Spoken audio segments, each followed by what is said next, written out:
Hi friends, എല്ലാവർക്കും Shri PSC വേൾഡിലേക്ക് സ്വാഗതം.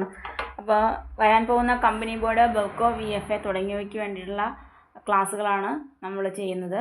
അപ്പോൾ എല്ലാവരും ക്ലാസ്സുകൾ കണ്ട് പഠിക്കാൻ ശ്രമിക്കുക.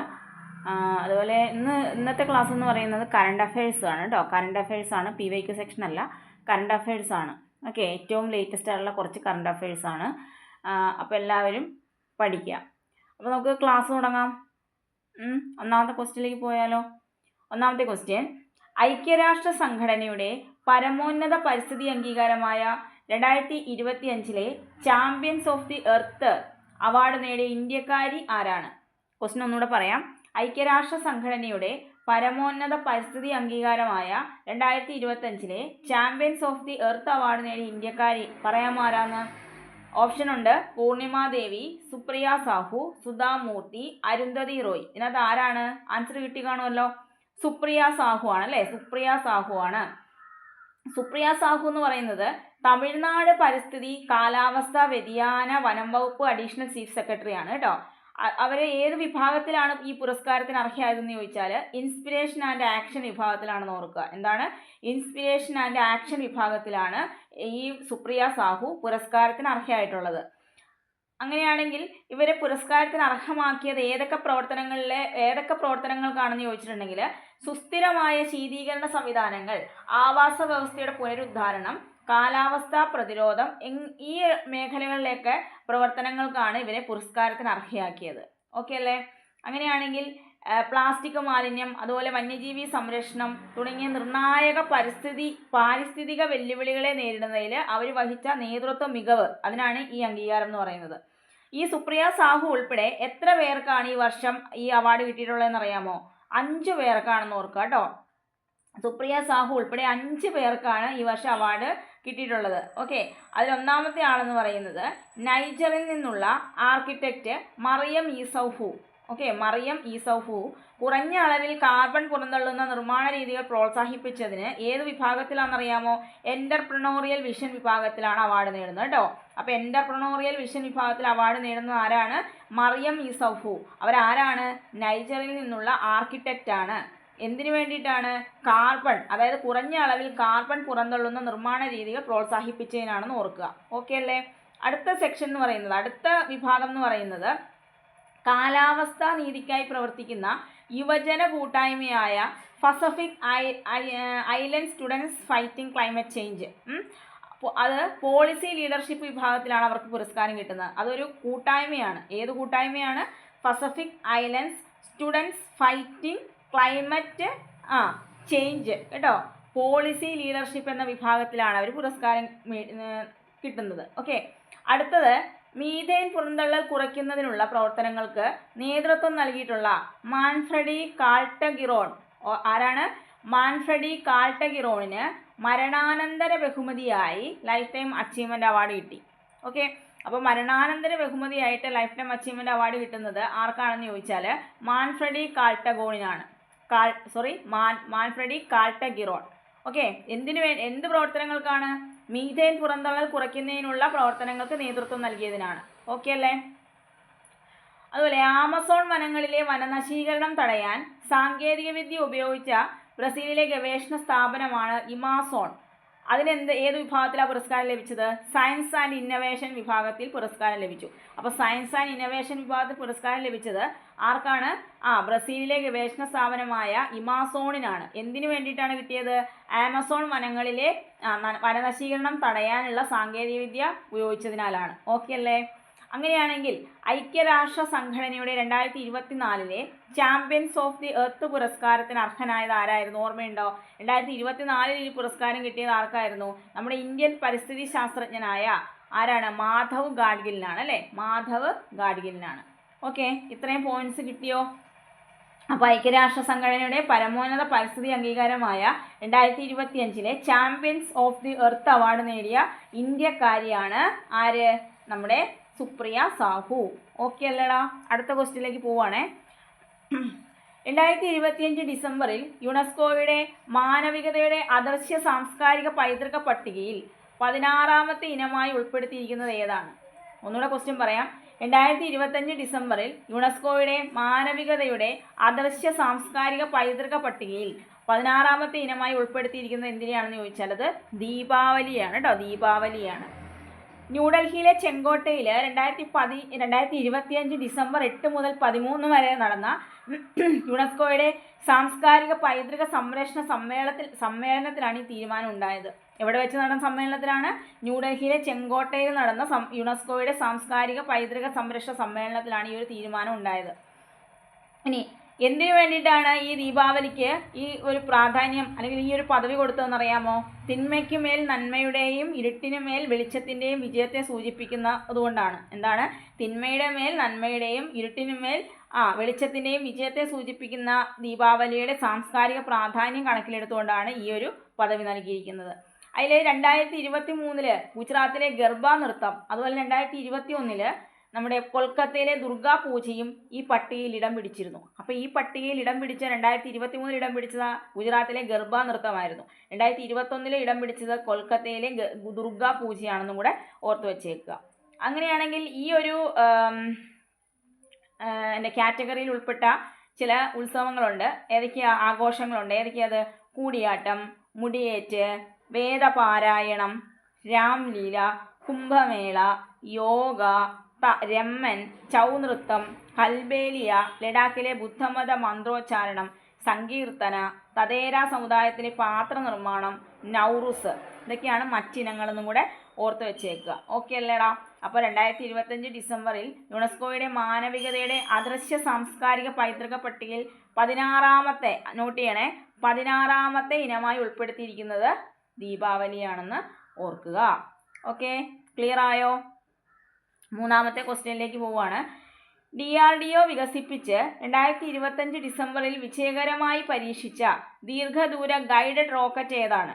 ഒന്നുകൂടെ, DRDO വികസിപ്പിച്ച് 2025 ഡിസംബറിൽ വിജയകരമായി പരീക്ഷിച്ച ദീർഘദൂര ഗൈഡഡ് റോക്കറ്റ് ഏതാണെന്ന് അറിയാമോ? ആൻസർ കിട്ടുന്നുണ്ടോ? പിനാകയാണ് കേട്ടോ, പിനാക. ആ റോക്കറ്റിൻ്റെ പേരെന്താണ്? പിനാക. ഇത് എവിടെ നിന്നാണ് ലോഞ്ച് ചെയ്തത്? 2025 ഡിസംബർ 29 എവിടെ വെച്ചാണെന്നറിയാമോ? ഒഡീഷയിലെ ചാന്ദിപൂരിലുള്ള ഇൻ്റഗ്രേറ്റഡ് ടെസ്റ്റ് റേഞ്ച് പരീക്ഷണ കേന്ദ്രത്തിൽ വെച്ചിട്ടാണ് ദീർഘദൂര guided rocket Pinaka long range guided rocket വിജയകരമായിട്ട് പരീക്ഷിച്ചിട്ടുള്ളത്. അപ്പോൾ Pinaka long range guided rocket LRGR-120 വിജയകരമായി പരീക്ഷിച്ചത് എന്നായിരുന്നു? 2025 ഡിസംബർ 29 ഒഡീഷയിലെ ചാന്ദിപൂരിലുള്ള ഇൻ്റഗ്രേറ്റഡ് ടെസ്റ്റ് റേഞ്ച് പരീക്ഷണ കേന്ദ്രത്തിൽ വെച്ചിട്ടാണെന്ന് ഓർക്കുക കേട്ടോ. ഇനി പൂനെ ആസ്ഥാനമായുള്ള armament research and development establishment മറ്റ് DRDO ലാബുകളുടെയൊക്കെ സഹകരണത്തോടെയാണ് ഇത് വികസിപ്പിച്ചത്. അപ്പോൾ ആരുടെയൊക്കെ സഹകരണങ്ങളുണ്ടായിരുന്നു?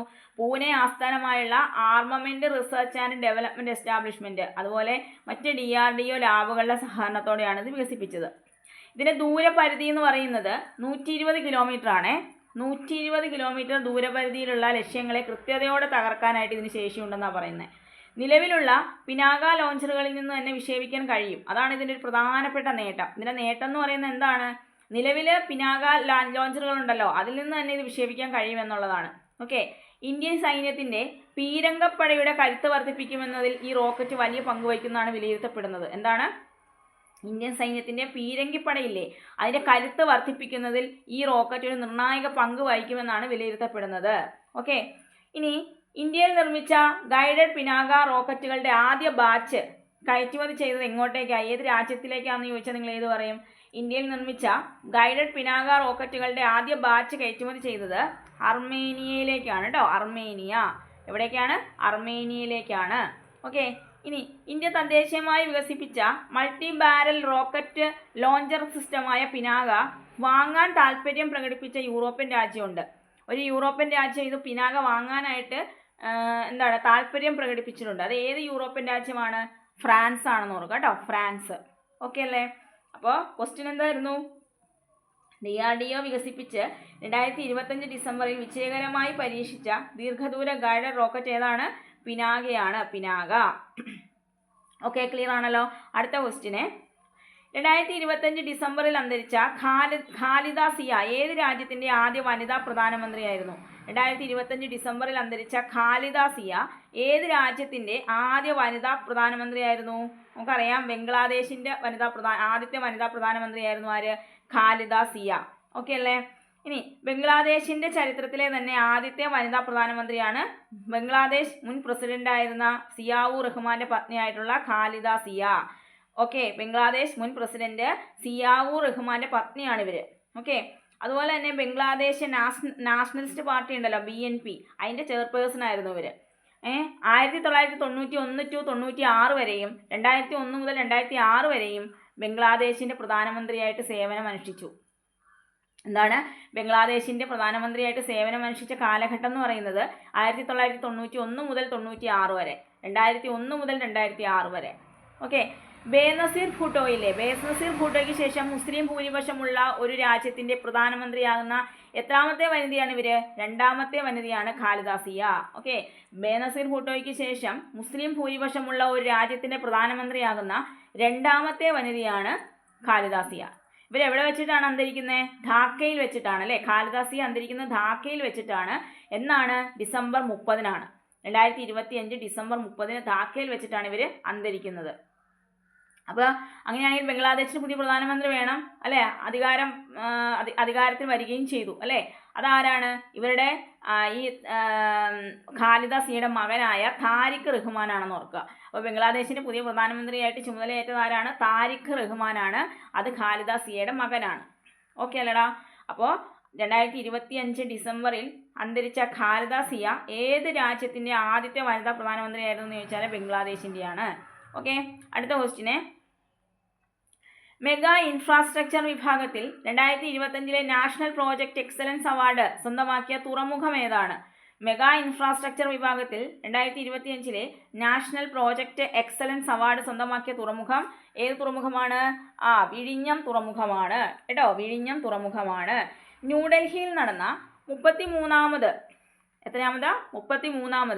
ഗ്ലോബൽ സിംബോസിയത്തിൽ വെച്ചിട്ടാണ് മെഗാ ഇൻഫ്രാസ്ട്രക്ചർ കാറ്റഗറിയിൽ ഈ വിഴിഞ്ഞം തുറമുഖത്തിന് പുരസ്കാരം ലഭിക്കുന്നത്. എത്രാമത് ഗ്ലോബൽ സിംബോസിയമാണ്? 33ാമത്. ന്യൂഡൽഹിയിൽ നടന്ന 33ാമത് ഗ്ലോബൽ സിംബോസിയത്തിൽ വെച്ചിട്ടാണ് മെഗാ ഇൻഫ്രാസ്ട്രക്ചർ കാറ്റഗറിയിൽ വിഴിഞ്ഞം തുറമുഖത്തിന് പുരസ്കാരം ലഭിക്കുന്നത്.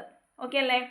International institute of project and programme management, centre for excellence in project management സംയുക്തമായിട്ടാണ് ഈ പുരസ്കാരം ഏർപ്പെടുത്തിയത്. അപ്പോൾ ഈ പുരസ്കാരം ഏർപ്പെടുത്തിയത് ആരൊക്കെ സംയുക്തമായിട്ടാണ്? International institute of project and programme management, centre for excellence in project management. Okay അല്ലേ? പദ്ധതിയുടെ മികച്ച രീതിയിലുള്ള ആസൂത്രണം, നിർവഹണം, സാങ്കേതിക മികവ് എന്നിവ മുൻനിർത്തിയിട്ടാണ് ഇതിന് പുരസ്കാരം കൊടുക്കുന്നത്. അപ്പോൾ ഓർക്കുക, മെഗാ ഇൻഫ്രാസ്ട്രക്ചർ വിഭാഗത്തിൽ 2025 നാഷണൽ പ്രോജക്റ്റ് എക്സലൻസ് അവാർഡ് കിട്ടുന്ന തുറമുഖം ഏതാണ്? അത് വിഴിഞ്ഞം തുറമുഖമാണ്. ഓക്കെ അല്ലേടാ? കിട്ടുമല്ലോ. നമുക്ക് അടുത്ത ക്വസ്റ്റ്യനിലേക്ക് പോകാം. ഇന്ദിരാഗാന്ധി സ്മാരക ട്രസ്റ്റിന്റെ 2025 ഇന്ദിരാഗാന്ധി സമാധാന പുരസ്കാരത്തിന് അർഹയായത് ആരാണെന്ന് പറയാമോ? ആരാണത്? ഇന്ദിരാഗാന്ധി സ്മാരക ട്രസ്റ്റിന്റെ 2025 ഇന്ദിരാഗാന്ധി സമാധാന പുരസ്കാരം കിട്ടിയത് ആർക്കാണ്? ഗ്രാക്ക മാഷേലിനാണ് അല്ലേ? ഗ്രാക്ക മാഷേലിനാണെന്ന് ഓർക്കുക. മൊസാംബിക്കിലെ രാഷ്ട്രീയ നേതാവും മനുഷ്യാവകാശ പ്രവർത്തകയുമാണ് ആര്? ഈ ഗ്രാക്ക മാഷേൽ. മൊസാംബിക്കിലെ രാഷ്ട്രീയ നേതാവാണ്, മനുഷ്യാവകാശ പ്രവർത്തകയാണ്. ഓക്കെ, വിദ്യാഭ്യാസം, ആരോഗ്യം, പോഷകാഹാരം, സാമ്പത്തിക ശാക്തീകരണം അങ്ങനെയുള്ള മേഖലകളിലൊക്കെ സംഭാവനകൾ പരിഗണിച്ചിട്ടാണ് മുൻ ദേശീയ സുരക്ഷാ ഉപദേഷ്ടാവ് ശിവശങ്കർ മേനോൻ അധ്യക്ഷനായ രാജ്യാന്തര ജൂറി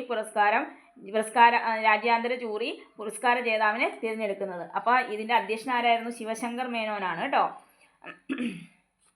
ഇനി 1973 മൊസാംബിക്കൻ ലിബറേഷൻ ഫ്രണ്ടിൽ ചേർന്ന് രാജ്യത്തിൻ്റെ സ്വാതന്ത്ര്യത്തിനായിട്ട് പോരാടിയ വ്യക്തിയായിരുന്നു ആര്? ഈ ഗ്രാക്ക മാഷേൽ.